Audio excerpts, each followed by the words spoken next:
99% of what I studied at university, I never used up. Business world, it's more about reading people. How do you build trust? How do you feel comfortable and confident? How do you necessarily take the conversation the way you want to take it? And these are not skills you learn from a textbook. Dubai is an incredible market, but it's different to every other market I've seen as well. You can really escalate very quickly. Also, you can end up in a very high burn rate if you're not careful also. In today's age, when you can see the growth of social media, you can see all of these young entrepreneurs who have really scaled up very, very quickly from nowhere almost. What you might not realize is their public persona is very different to what they're doing behind the scenes. Everything takes hard. If you had to give a piece of advice to any entrepreneur looking to set up a business in Dubai, what would it be? What is one myth that you wish to debunk? Common sales mistakes entrepreneurs do in Dubai, and how can they avoid them? Which sector do you think is going to get the maximum value from this? What's the last thing you Googled? Honestly, my name. Making sure you're still up there. Exactly, just to see what's the new content that's visible. Dubai real estate or crypto, which will go higher faster?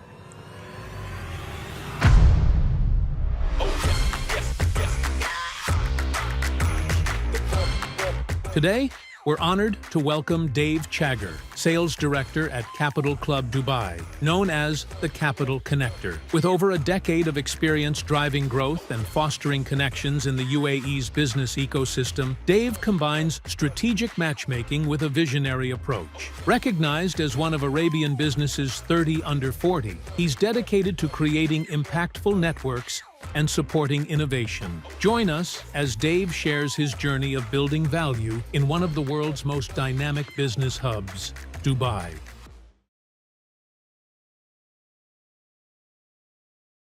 Dave, you've earned your reputation as the capital connector in Dubai. Can you take us back to your childhood and way before that? What are those things that shaped who you are today? So I think many factors growing up that kind of led me to this point, I guess. Being from, a family business oriented environment where you're constantly focused on how you're going to grow the business. That was one angle. And then even down to public speaking, so many things that my parents actually put me through contributed to some of the skills that I feel I have these days. So was it at the early age that you knew you wanted to do this? Connect people? I always had a passion for business. As to which angle that would be, I always thought I'd probably be under the family banner, running the business, taking it to new levels. Then getting involved in different angles of family business changed the parameters completely. And to where it is now, I feel like a lot of those skills I've learned or developed for our own personal requirements now is for the much wider community here in the UAE, for a lot of people who want to do business here, people who want to settle here. So it's kind of every day I feel is very, very much rewarding and beneficial from my personal perspective and also for the people who I'm trying to assist. And was there like a pivotal moment where you realized that this is what you wanted to do? Like, how did you know that this was your calling or this is what you wanted to do? So I think even when I joined Capital Club, I understood about the club, I understood about the history. Most people in the UAE who are involved in the business environment are familiar with it. But I didn't really expect that things would escalate to the point where they are right now in terms of it being the focal point where people come to try and meet other people, figure out the solutions to complex problems. So this kind of evolved a lot over time. I think the early stages were not what I expected to how it is now. So the Capital Club, when someone hears the Capital Club, they think that they're going to go there and get money. Is that what it's about? How does the Capital Club work? Well, it's a different environment completely. It's a very much kind of business-focused community, but very much for the higher level, top C-suite and above. A lot of the people who you would not normally see walking around, they normally live in Emirates Hills or District 1 or, they're only traveling in for high-level meetings. So nothing really surprises you as to who you might see on a daily basis within the club. But sometimes you need to pinch yourself and realize that this is kind of like a bubble in terms of all of the high-level people being within one environment. Can you necessarily go there and make money? Objectively, that's what everybody's looking to do, no matter what their level of achievement is. They're there for high-level meetings to close their transactions, meet other like-minded, heavy hitters within their industry or sector. So that's kind of the purpose. But again, nothing is guaranteed. It comes down to your character and how you form those bonds, who you're meeting within the club. All those different types of factors come into play. So if someone joins your club, they have access to other businessmen that they can connect with, and it's up to them how they, garner those relationships. So they have access to the establishment. As and how they necessarily network or informally meet other members, that's something that comes down to each and every person individually, I guess. But it is a platform for sure. And was it the first one of its kind here in Dubai, or was there Exactly. So it was opened 15 years ago. And it was kind of one of the focal points of DIFC from the very establishment. That's kind of evolved a lot over time. And what we've noticed also is things have changed dramatically within the club in terms of even the split of male-female ratio, and in terms of also having a younger demographic as well. And I think the younger generation can contribute so much to the older generation in terms of learning. Very much a place in terms of thought leadership as well. We have a lot of kind of overlap with the government sector. So there's so many different aspects where it adds value to people's lives, as well as kind of being their home away from home, their place where they can entertain their clients. It kind of serves many, many different purposes in a way. So if I'm a businessman looking to meet other businessmen, and I come and say, I want to join the Capital Club, what are the top 3 things I could benefit from it just off the bat, like just as joining as a businessman to the Capital Club? So sometimes you don't always want to be stuck in the office. It kind of limits your horizons in a way, because you're with your core staff. They're running in their own different directions. By being in a place like the club, you can still do what you need to in terms of work, whether it be on your laptop or your phone. You can have your meetings outside.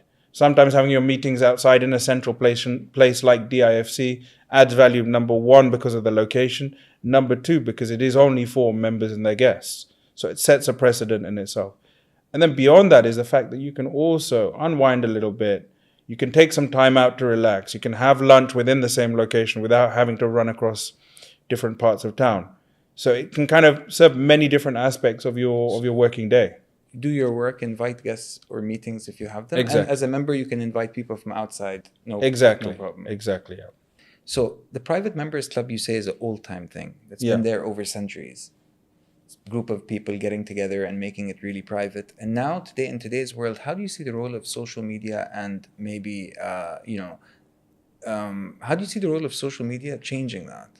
So I think there are so many different platforms out there right now, and each kind of operates in very different ways. So if I just take Capital Club as an example, because obviously that's where I am, I find that LinkedIn, being more of a business tool, is far, far more useful, because again, when we're having different types of business events or high-profile speakers coming in, it's very much kind of in line with how LinkedIn operates.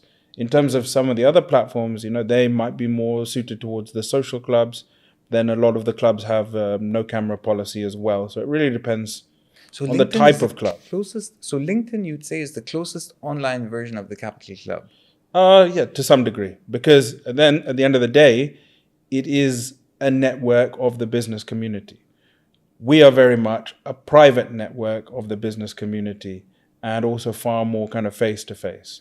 But I would say that's the closest in terms of a digital platform, somehow similar to Capital Club itself. And what are the benefits someone would get if they come to the physical Capital Club compared to just being online on a LinkedIn? Well, firstly, you need to be approved to be able to access.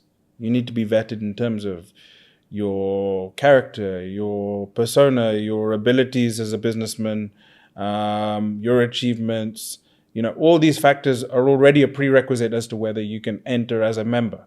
Then above and beyond, is the fact that you can invite your guests, you can have your meetings, you have that privacy, the staff know you on a first name basis. It's kind of like your second office in a way.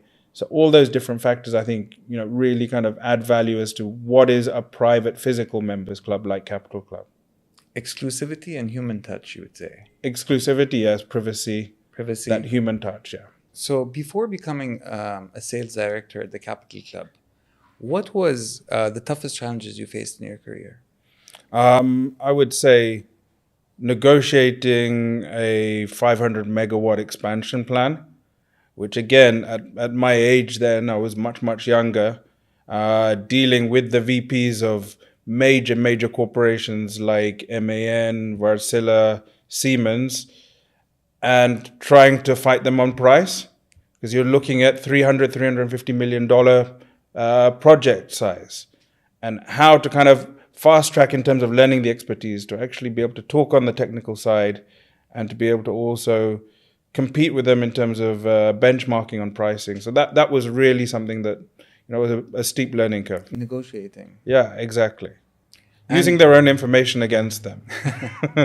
Well, that's a crisp definition. Using their own information against them. Exactly.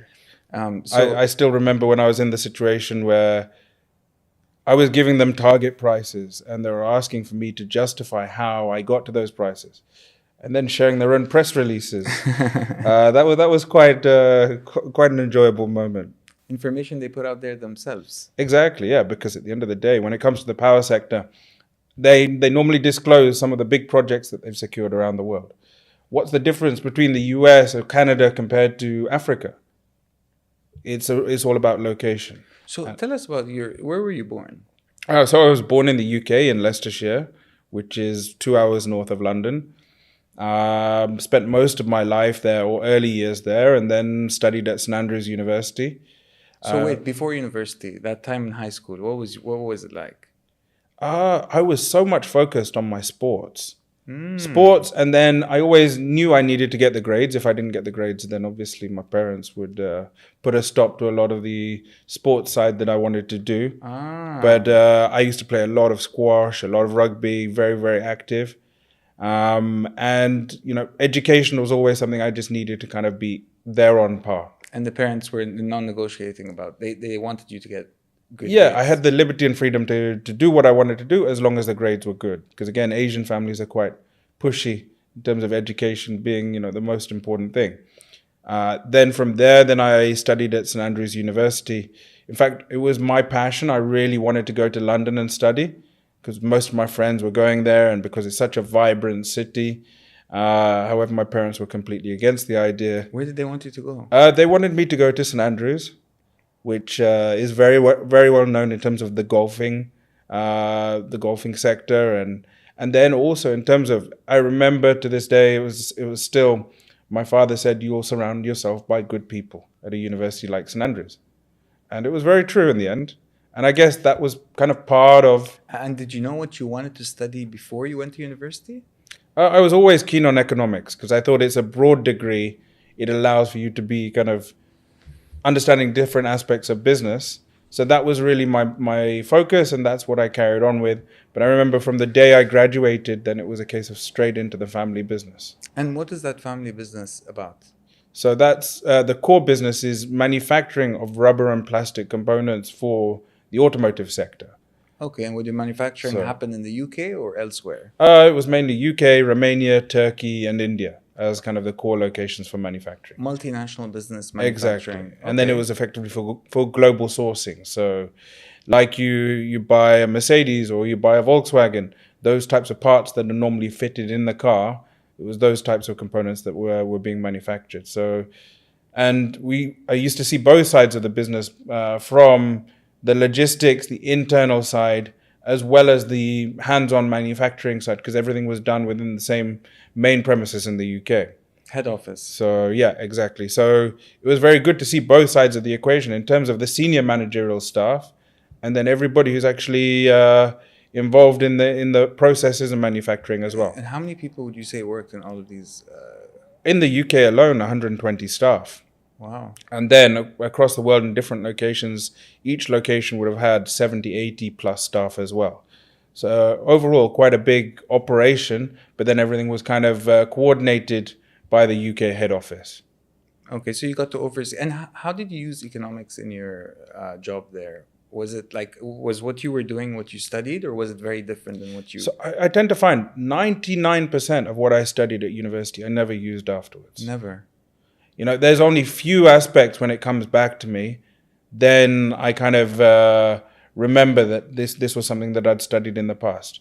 But even now, when I'm looking at quadratic equations my son is doing at school, it's like, wow, I actually used to do these types of things. So I find a lot of the learning processes from school, from university, is perfect in terms of expanding your mind, just to kind of see, test the mind as a muscle.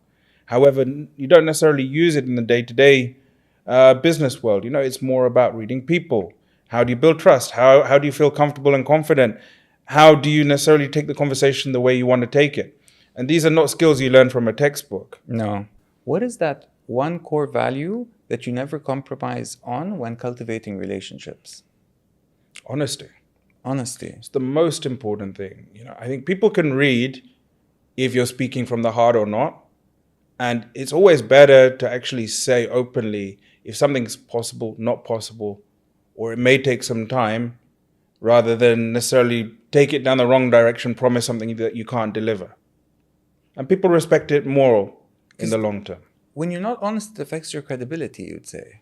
Yeah, the two go hand in hand. Because at the end of the day, if you deliver on what you say, even if it takes a little bit longer, people will remember that. But people will also remember equally if you said that you'll do something and it's never done. You facilitated countless connections in which there were probably some game-changing deals. What is a surprising deal that came out of, or an unexpected deal that came out of a connection? So I think one of the most surprising ones is a very, very old connection that I had in Qatar. I've known the family for a very long time. They're a very, very prominent family, similar to a lot of the big names that we know here in terms of the local Emirati families. And this was actually to help a prominent Indian family, one of the big developers here within the region. And they were planning a few days trip to Qatar to explore the business landscape. Asked if I could make a few different introductions. And one of them, before I knew it, they closed a very, very significant transaction, something that they were always looking to do on both sides, but they never had the right point of contact. So that was also very interesting. How did you feel about that? Very, very rewarding because, just to know that you were part of the process, that you were able to kind of align the dots, it's a very enjoyable feeling, yeah. Unexpected. Exactly. It's nice to know that you're able to contribute something to other people's lives. Right. High-level networking is a skill many people think they understand. What is that one thing that you know about high-level networking that you think is a deciding factor? I think listen more than speak. It's always, an important factor because the more you listen, the more you can gauge, the more you can understand, and then see where there could be synergy. What about in Dubai? So Dubai is so fast, everybody's looking for immediate results wherever possible. And I think this is useful in some respects, but to actually make connections that stay with you long term and can be beneficial, it's better to take a longer term approach. Take your time. If people can understand that you're connecting with them for far more than just even business, but you like them as a person, you connect well, you can spend time with them, you can talk about other things. These things make a big, big difference because their network can effectively become your network if you have synergy. If you don't have synergy, why would they necessarily open up their circle to you? Whether it be that they're not confident in what you offer, whether they don't feel the trust factor. At the end of the day, if I have a very, very strong network of very influential people, would I necessarily open them up for everybody? No, it would just be for the people who I trust most, where I know that the relationship will be managed correctly. If you had to give a piece of advice to any entrepreneur looking to set up a business in Dubai, what would it be? Really do your homework. Make sure you understand exactly what you're getting yourself into. Even as far as simple competitor analysis, you need to know the full landscape. You need to know from a price perspective, how are you going to be offering a better solution than anybody else? Do you have enough runway in terms of cash flow to be able to take the business to the next level? There are so many factors that you need to consider because Dubai is an incredible market, but it's different to every other market I've seen as well. You can really escalate very quickly, Also, you can end up in a very high burn rate if you're not careful also. From your perspective, what makes Dubai a fertile ground for businesses? There are so many different angles as to what Dubai is now compared to before. Like, if I look at what Dubai was pre-COVID, it was considered as a great place in terms of lifestyle, but many people saw it with a short-term view. Now people see Dubai in a very different kind of limelight. After COVID? After COVID. I think the way that the UAE managed COVID was testimony to the fact that when the rest of the world was making, abrupt decisions, the UAE controlled the situation, opened up the borders very quickly. It showed that it was a very kind of open, kind of forward-thinking landscape. And now people who are moving to Dubai are planning 10, 15, 20 years in terms of this being their long-term plan. So there are so many factors as to why people are comfortable with that now. It's safety, it's the climate, it's all the different nationalities. I don't know of a single city that has so many different nationalities that can intermingle without any violence, without any unrest. Everybody coexists here. You come across a lot of interesting people, and you've seen them working in different industries. Based on your experience, which industry do you see moving forward? Which one would you take a bet on? I still think there's going to be a lot of change within the crypto space. I think the whole concept of money has adapted a lot from the very original days of like a bearer's note to then, now you have the mints printing all different types of currencies, etc. The moment things open up in the digital economy has been a big, big shift that kind of changes the flexibility and the ease of doing things. I think there's still going to be a lot of transition, in terms of how the tax authorities of different governments kind of operate and kind of work together with these new currencies that are in existence right now. I think that's going to be a booming sector and something which the Middle East is at the forefront, especially here in the UAE. And when you say booming, are you talking about the next 3 to 5 years or like more a 5 to 7 years stretch? Or are you talking about 10 years plus? I think in the next 3 to 5 years, the adoption rate will go much higher. Because if you look at people who are holding different type of cryptocurrencies, for argument's sake, still is a very, very small adoption rate. It takes a while for the second generation, let's say, or those within their 40s to 50s upwards to actually then start feeling comfortable using such new currencies. And what do you think adoption will be like? Will it be like ATM machines everywhere, or how would it be online transfers? I think we're going to be completely surprised with a lot of the changes happening within this sector. It may be far more flexible than even simple ATM machines because you don't necessarily need the physical cash in your hand. You don't need to withdraw anything. So it gives you so much more flexibility. So how this may adapt, we're in the perfect place to see how this innovation is going to happen because it's being so heavily pushed and regulated. You've got both sides. A few days ago I saw something on we're going cashless here. Exactly. And it makes life that much easier. You can effectively do so many things just with your phone these days that, cash, whilst it's nice to hold, 50, 100,000 dirhams in your hand, it's not necessarily, the need these days when you can just do everything with a click of a button. Dave, I know this podcast is about you, but allow me to steal a couple of minutes, share a story. When I was in high school, I used to go to Dubai National School. Okay. It's a private school, mostly Emiratis. Mm-hmm. I was in the school and they decided to take us to a field trip to the police, Okay. Dubai police headquarters. So we go in there and they start explaining to us about money. And money is so dirty. If you think about it physically, on money, you find so many different things because that money has changed hands so many times. Yeah. So even money itself, a point that people don't notice is that it's actually dirty. Like you have it in your pocket, but it's been fondled down by the last 10 guys that touched it. And are they all clean? Are they all washing their hands? There's a percentage of everything on that note. So that's another thing people don't talk about, but it's actually dirty. Like if you touch the money and then you want to eat, it's not so healthy. Exactly. It's better to like wash your hands. And I guess with digital currencies, it no longer becomes a requirement. The interesting thing, in fact, just from what you said now, it kind of just crossed my mind. Never have I thought about this before.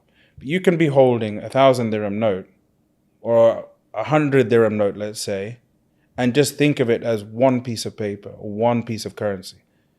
Now, whilst that might be used, I don't know, go to Starbucks or, just buy a meal in a restaurant, that same note could have been potentially used in $100 million transaction or a $50 million transaction. So the value of that note in the grand scheme of things has served many, many different purposes throughout its lifespan. Yeah. Interesting. I never thought about that. As someone who's been involved in high-value, multi-million-dollar deals, how has that shaped your personal investment strategy? I think one thing I'm always mindful of, because I see both sides of the equations. I see the large-scale transactions, then the large-scale problems. A lot of the large-scale problems are in terms of mismanagement of cash flow. That's always the root of the issue. Right. And then when you're out of sync, say you've got too much of a debt burden for argument's sake, it takes much, much more effort to kind of fix those problems than to kind of not get yourself in the situation in the first place. So I guess how it's changed my personal perspective is to be just a little bit more conservative. There's no point being completely conservative where you lose out on opportunities, but don't take unnecessary risks that you kind of can see the warning lights already, that like, this could lead me into a problematic situation. So like what percentage of someone's portfolio should they have in crypto?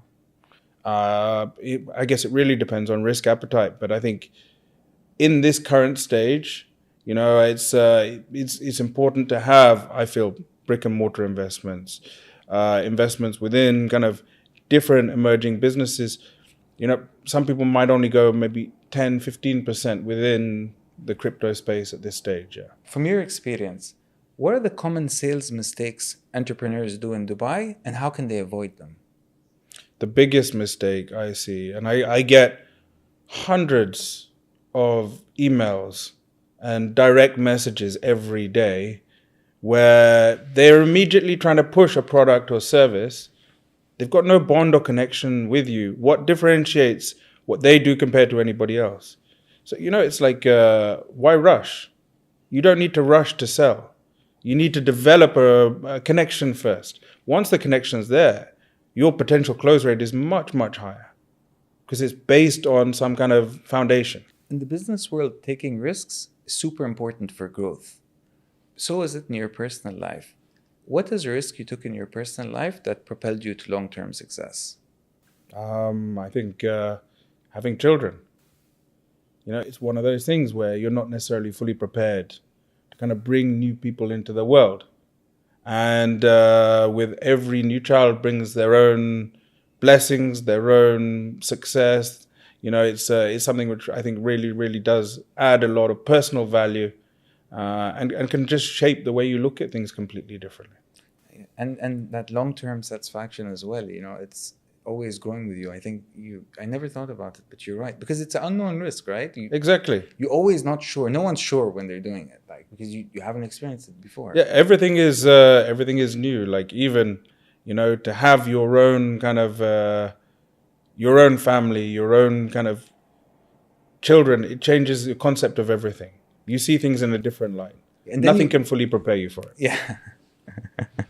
We've heard about your business achievements, and we want to know more about your humble beginnings and how they shaped your leadership style today.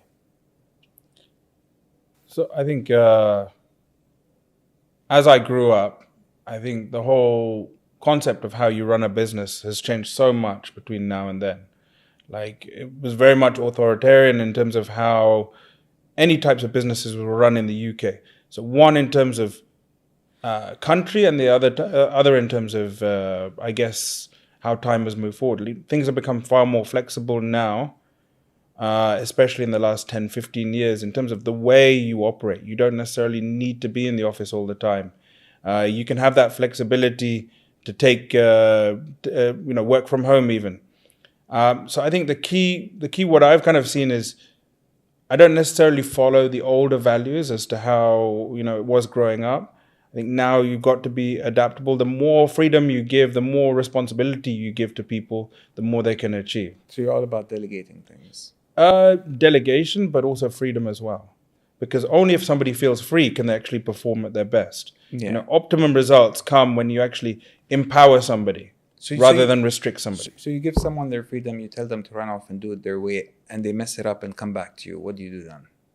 I guess the most important thing is ask them, what do they see as the reason why it failed, and what would they do differently in the future? Everybody makes mistakes. There's no way to kind of always do everything 100% correctly.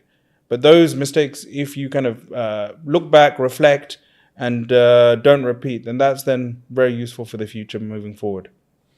As the capital connector, a key figure in Dubai's business landscape, what are things we should look to expect from you in the future or events that are coming? So we have a very big anniversary party that's coming in the future in terms of the club side.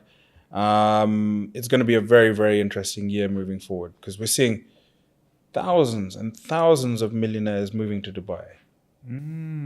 The whole landscape is going to keep on changing. It's going to be a very interesting period ahead.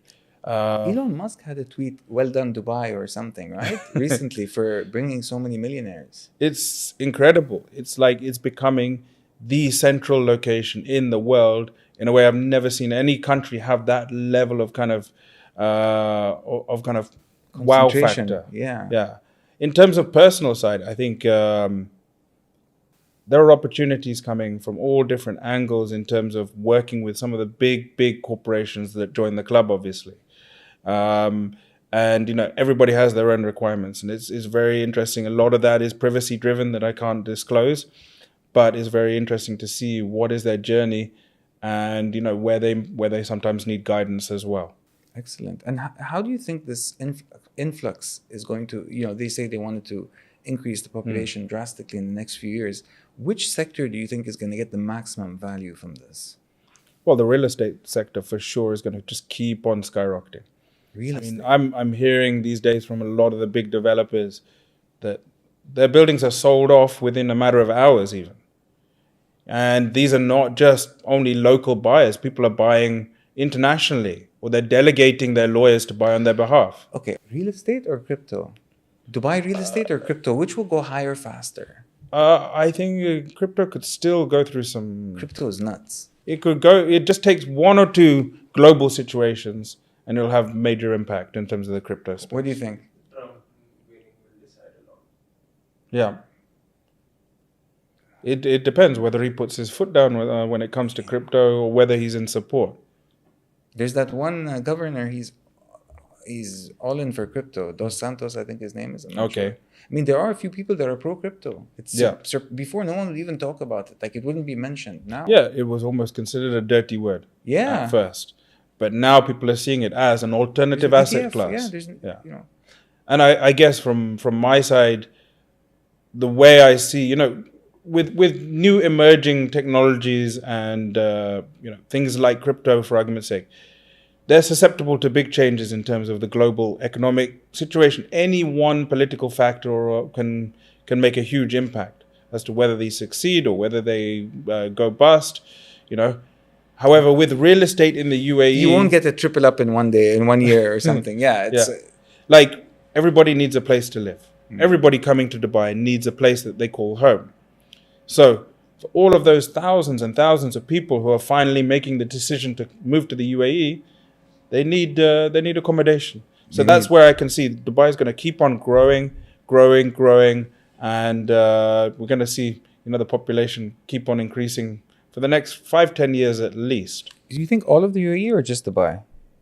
I think all of the UAE, because at the end of the day, even if you consider Abu Dhabi or Sharjah or Rajman compared to Dubai, each has got their own differences in terms of lifestyle.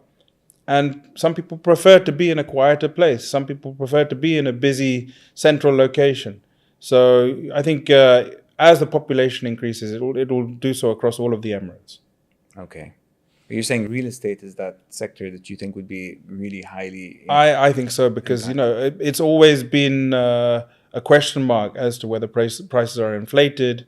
Are they going to come down? Is it a bubble? Every year, all these types of concepts, you know, I think it's always that fear factor. And often I tend to find that the people who are the ones debating the most are the ones who don't invest anyway when it comes to these types of markets.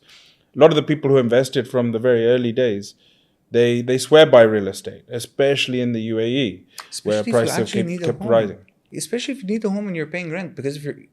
It's a staple requirement for everybody to have a Exactly. place to live. And for all these people moving new, where they have Western standards, I mean, the build quality now in the UAE is really something of a very, very high level. That's something So- that's not spoken about that much, about the build quality. True. But I think a lot of these big developers, they've got the best of expat staff who are working in the senior positions. They keep on adapting with all the trends to make sure that each new project that they're launching is something of very high quality. So this is where I think now, with the way the UAE is developed compared to the rest of the world, it's really on such a high uptrend that I can see this keep on going for the next 10, 15 years. I mean, there are so many factors to the UAE that really put it in a unique position. I don't think it can be mentioned in the same sentence as London and Paris or New York now. Most of the times when I have our members or good friends who have traveled overseas, they're always complaining about whether it be the safety or whether it be, the quality of the hotels or whether it be, certain instances that Especially happen. when you have money and you want to pay for quality, and then you go to Europe and you pay so much and you get an old building, old bad treatment. A lot of it is, and honestly, this is just my view, is that the service level you can never compare to Dubai. Yeah. And thankfully, we're in a position where being here for however many years, you get very much accustomed to the lifestyle. You can't leave and not get the service. And the problem is nothing else in the world really, really does compare. So it's good that we're blessed by so much in terms of quality of life and so much to enjoy, and so much is provided for that we get to enjoy on a daily basis. But yeah, in comparison to other cities, I think Dubai is top. In entrepreneurship, there's a lot of myth, and I'm sure you've encountered a few. What is one myth that you wish to debunk, that you think is something that people think, but it's not really true? I think, especially in today's age, when you can see the growth of social media, you can see all of these young entrepreneurs who have really scaled up very, very quickly from nowhere almost.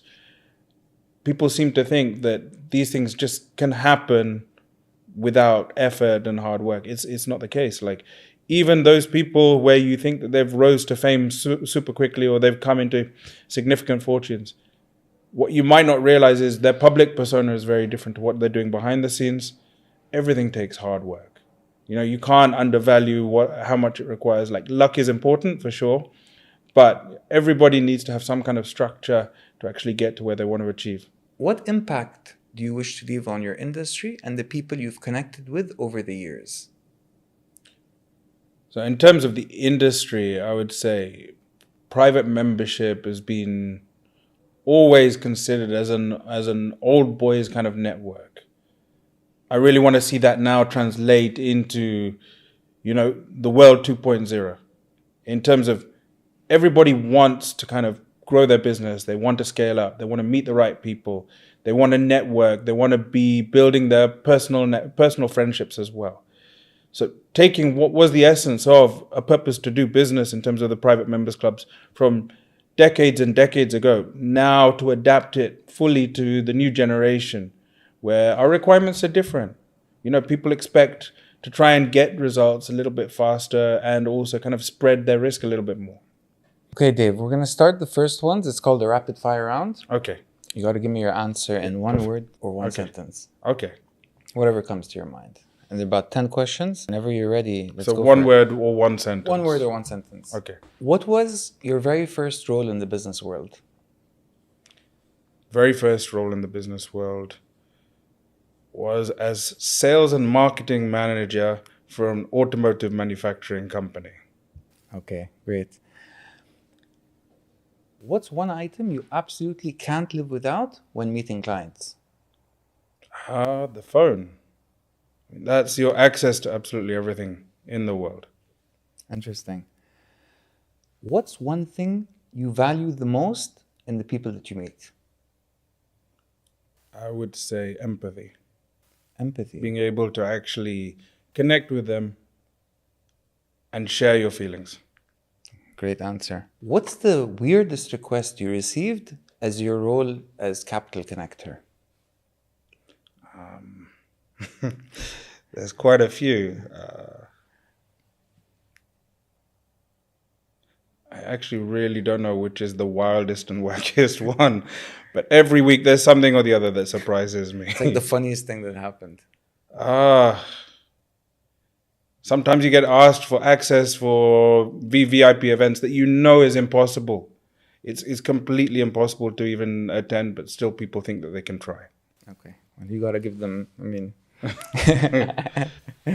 if you could connect anyone in history with a business opportunity in Dubai, who would it be? Anybody in history. There's so many significant names.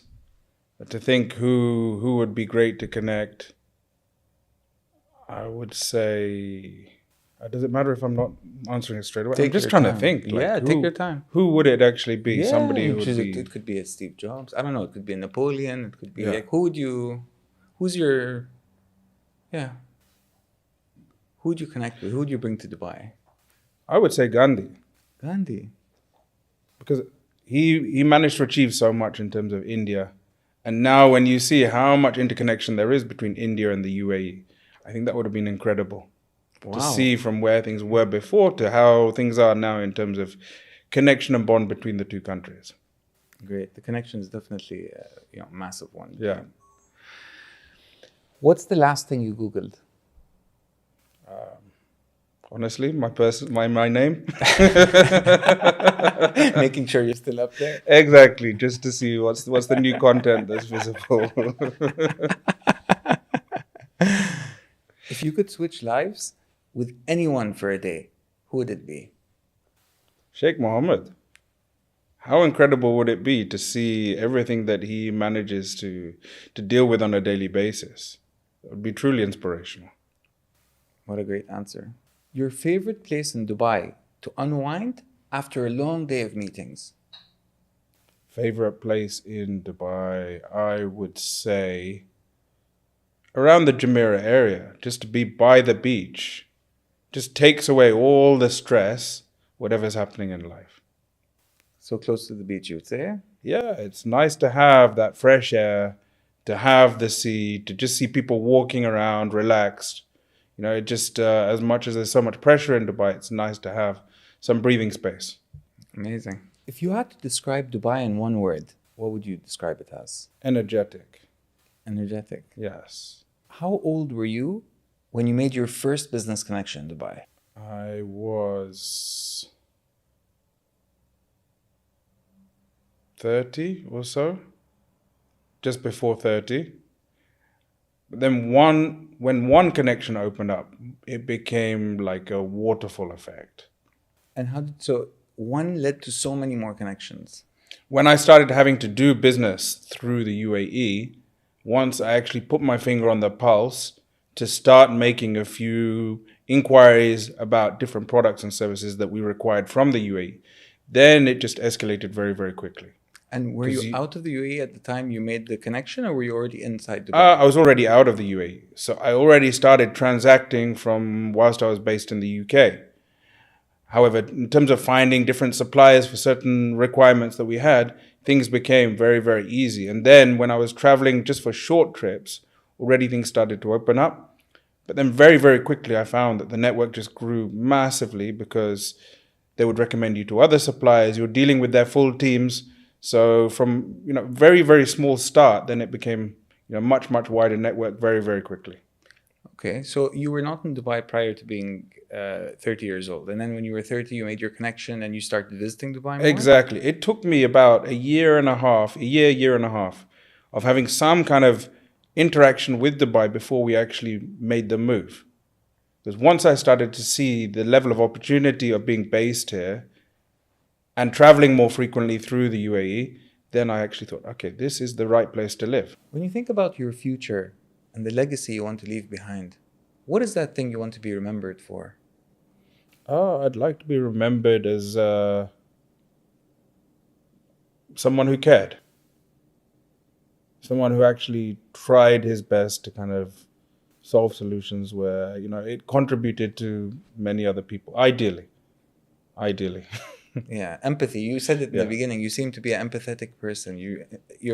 It's important for you that the person you're working with, or that you interact with, has a good impression about you. And I think, luckily, one of the things I feel I've kind of built over time is just an awareness to kind of see through the mist and try and figure out where the solution may be. And if that can be of big benefit to other people's lives, then that's something which is always great to see. Excellent. Dave, thank you so much for being on the show. No problem. We've met before, but I never really got to... Exactly. No, when you mentioned about doing the podcast, I thought, okay, great. Let's get it done. I think... And I think it's going to really, really take off.